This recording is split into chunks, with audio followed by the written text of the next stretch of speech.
लीजिएगा, देखते हैं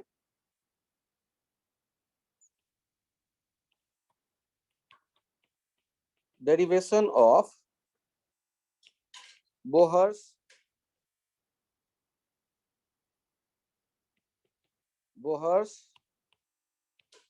hypothesis for a stable orbit with the help of de Broglie's matter wave concept.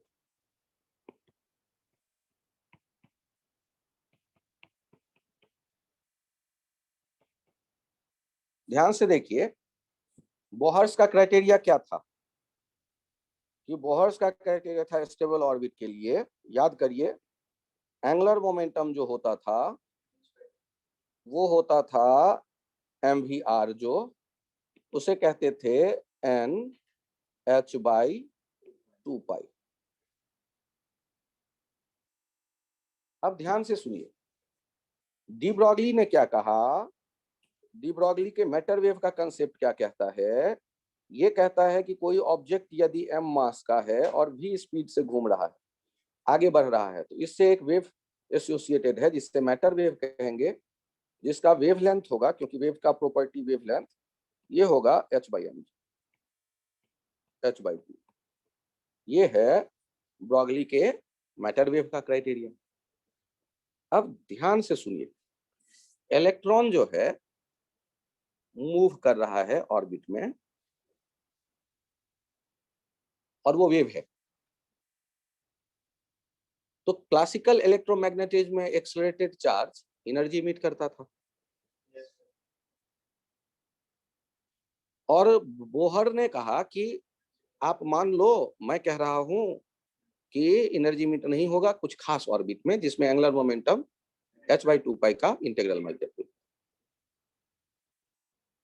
तो जब डी ब्रॉगली ने अपना कंसेप्ट दिया कि हर एक फास्ट मूविंग या मूविंग ऑब्जेक्ट के साथ एक वेव एसोसिएटेड है जिसे मैटर वेव कहेंगे, और उसको जस्टिफाई किया, वेव ऑप्टिक्स का जो यंग्स डबल स्लिट एक्सपेरिमेंट देखते हैं वेव के लिए है, फास्ट मूविंग इलेक्ट्रॉन भी उस इवेंट को जस्टिफाई करता था, इसका मतलब उसमें भी वेव कैरेक्टरिस्टिक्स एग्जिस्ट कर रहा था।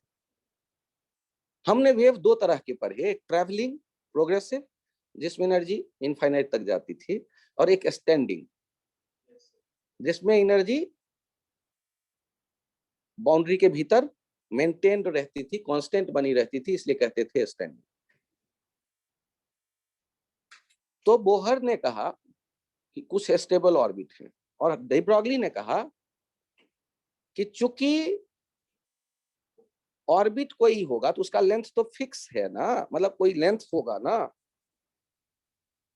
और उसमें जो मैटर वेव इलेक्ट्रॉन से एसोसिएटेड है वो स्टैंडिंग वेव जनरेट करता है, और यदि स्टैंडिंग वेव जनरेट करेगा तो एनर्जी लॉस नहीं होगा, स्टैंडिंग वेव में एनर्जी कांस्टेंट रहता है। और स्टैंडिंग वेव आप याद करो, 2 लूप 4 लूप 6 लूप वाले, मतलब जो पूरा लेंथ होगा उस वायर का, एक वायर उस पे या तो एक वेवलेंथ या 2 वेवलेंथ या 3 वेवलेंथ यदि कभी देख रहे हो वेव, तो वो स्टैंडिंग वेव। तो डी ब्रॉगली ने कहा कि जब हम अब कहते हैं कि इलेक्ट्रॉन के लिए स्टेबल ऑर्बिट्स, तो स्टेबल ऑर्बिट्स ऐसे लेंथ वाले ऑर्बिट्स होंगे जिसमें जो मैटर वेव होगा इलेक्ट्रॉन से एसोसिएटेड वो स्टैंडिंग वेव बनाएगा, और उसके लिए पहले ऑर्बिट में मैटर वेव एक कंप्लीट वेवलेंथ बनाता होगा, 2 लूप से बना होगा, तो 2 लूप एक कंप्लीट वेवलेंथ हो गया ना। स्टैंडिंग वेव में देखो तो यदि मैं ऐसे वायर लेकर के और ऐसे 2 लूप बनाऊं तो ये एल लेंथ किसके बराबर का होगा, यहाँ से यहाँ का एल लेंथ लैम्डा के बराबर का होगा ना। तो इस डी ब्रॉगली के हाइपोथेसिस में ये जेड प्रोटॉन, और यहाँ पर ये पहला ऑर्बिट है, तो पहला ऑर्बिट में जो इलेक्ट्रॉन चक्कर लगाएगा उससे जो एसोसिएटेड होगा ये आप देखेंगे, ये 2 वेव 2 लूप वाला वेव स्टैंडिंग वेव बनता, और ये मैटर वेव का standing wave, matter wave standing wave बना रहा है। मैटर वेव यहां स्टैंडिंग वेव बना रहा है।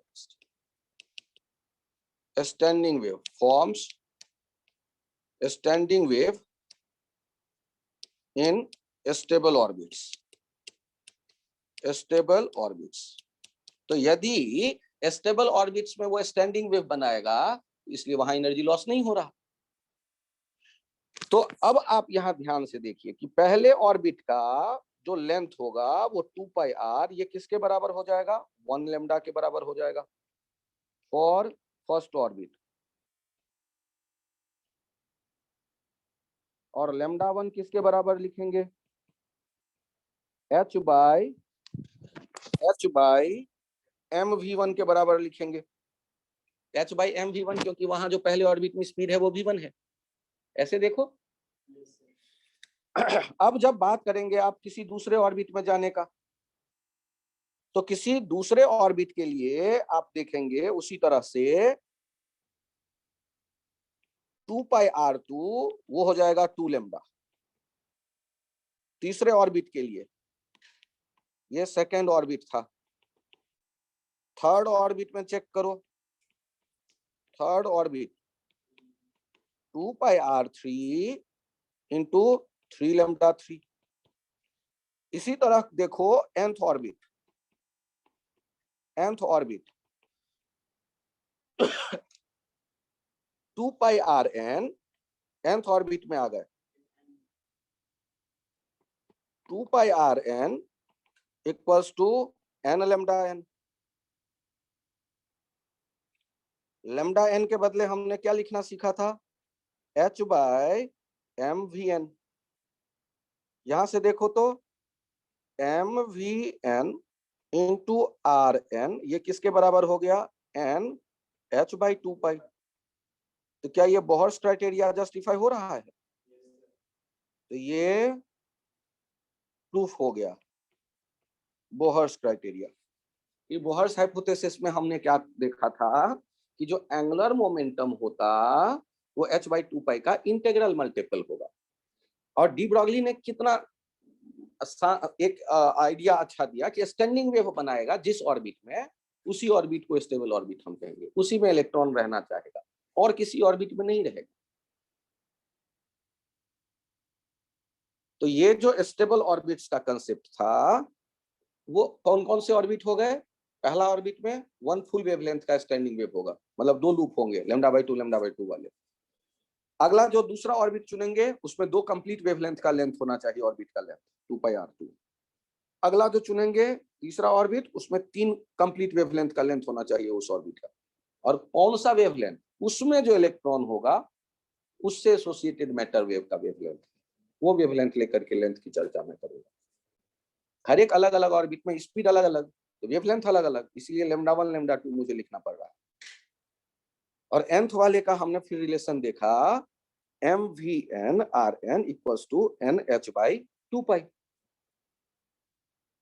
तो हम लोगों ने यहाँ डिराइव कर लिया बोहर्स हाइपोथेसिस को, जो था कि स्टेबल ऑर्बिट्स वो ऑर्बिट्स हैं जिसमें एंगुलर मोमेंटम h बाई 2π का इंटीग्रल मल्टीपल। मैटर वेव के कंसेप्ट को यूज करके ध्यान रखिएगा, पहले ऑर्बिट में 1 वेवलेंथ के बराबर का लेंथ होना चाहिए, जहां वेवलेंथ होगा h बाई mv। दूसरे ऑर्बिट में 2 वेवलेंथ के बराबर का लेंथ होना चाहिए, तीसरे ऑर्बिट में 3 वेवलेंथ का। सर यही क्यों माना? एक लूप भी तो मान सकता था। तो डी ब्रॉगली ने ऐसा माना जिससे कि स्टैंडिंग वेव भी ये है और बोहर्स के हाइपोथेसिस को भी ये जस्टिफाई कर देगा। तो आपसे कोई पूछे कि तीसरे ऑर्बिट में जो ऑर्बिट का लेंथ होगा, वो डी ब्रॉगली, वहां जो इलेक्ट्रॉन है उसके डी ब्रॉगली लेंथ के कितने टाइम्स के बराबर होगा? तो 3 टाइम्स के, 3 वेवलेंथ के बराबर होगा। लेंथ वेवलेंथ सारे एक जैसे नहीं होंगे, अलग अलग ऑर्बिट में मास इलेक्ट्रॉन का मान लो सेम ही ले रहा हूं, लेकिन स्पीड तो अलग अलग है ना। n² v बराबर proportional to c by 137 z by n, c by 137 z by n, ऐसा ही कुछ था ना।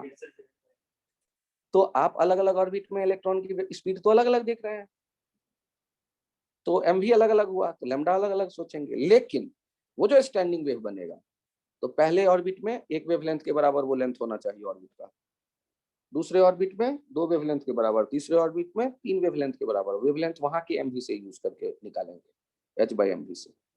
तो हम लोगों ने ये तय कर लिया। कोई कंफ्यूजन तो बताएं। तो ये था डी ब्रॉगली के कंसेप्ट को यूज करके बोहर्स क्राइटेरिया डिराइव करें।